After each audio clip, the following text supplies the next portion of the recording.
You are now listening to Sir Ink's The Experience Podcast, where we talk about anything and everything kink. Now, this podcast is only catered to those that are 18 and above and may not be suitable for work, or as we like to say, NSF. But remember, you can always listen to us during your private time. Hello, kinky and kink curious folk out there. My name is Sir Ink. Hello. I'm back. And let's jump right into this topic. A dominant man dominates himself before anyone else. Now, what does that mean for those that don't know what that means? Well, a dominant man dominates himself first, which means he has all his ducks in a row. He has himself together before he can invite someone else in. As my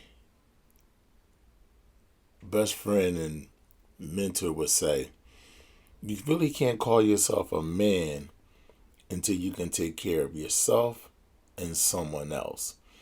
And that is the mark of being a responsible man.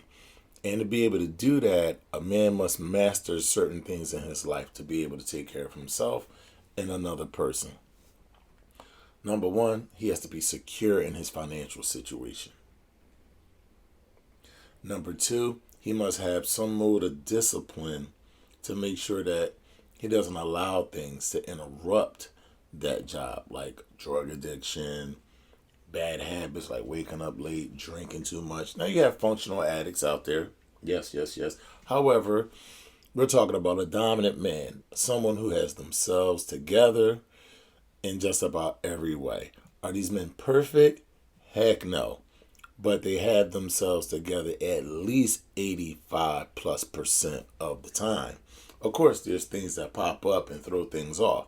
However, they won't be by his own doing. It won't be because he was unfocused or undisciplined in some aspect that jeopardizes everything.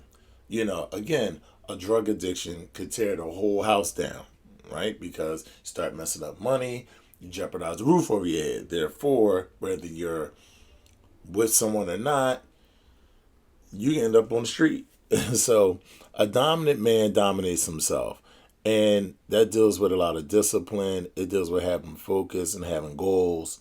And so I would encourage you, if you're looking for a dom or you're considering a dom, see how well together he has himself. It might not be enough that he has a roof over his head, right? And he can invite you over and have you stay if you so chose to. Does he have a plan? Does he have a plan for his life? And in that plan, how do you fit in that plan? What objectives will y'all accomplish? So when a man dominates himself in his life, he knows exactly how someone else fits into his life. His friends, his family, his lovers. That's the way this works. And again, let's keep in mind, these men are not perfect. They're fallible. And so, and let me not just say just men, because dominance can be men or women. These people are fallible. So try not to hang so much on them as they hang so much on themselves already. These people hate to disappoint people. These people normally want to make sure that everyone else is good before themselves. And there's a lot of self-sacrifice in being a dominant man. And a lot of thinking that goes into being a dominant man, especially when you're in this lifestyle and want to have a submissive. Because you're responsible for her. You're responsible for the things that you do and the way that you treat her and the things that you'll do for her for our sessions and, the role play and other things of that nature. But those are my thoughts. One must dominate themselves before they can dominate others. And that means having your ish together in every way before you invite somebody on board. Because the one thing that we understand that submissives will come with is questions. Questions that need answers. And you have to be able to stand tall and answer those questions no matter how easy or how hard they may be. Dominant people stand tall through adversity.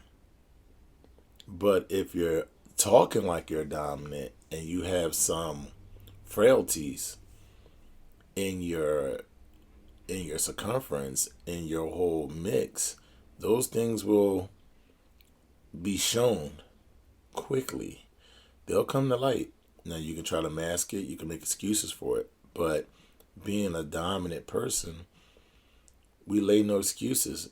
We lay all responsibility at our feet, and we just try to make things better. But what do you think, and what is your experience with dominant people? And of course, let me just put a disclaimer out there. There is a difference between a dominant person and a domineering person. But I put that on another podcast. But there's a difference between the two. Know the difference between the two. But until next time, peace. You know how to find me, Sir INQ, on Facebook, Instagram, and YouTube. And you can always email me at sirinq09@gmail.com. Thank you for listening. Until next time, peace.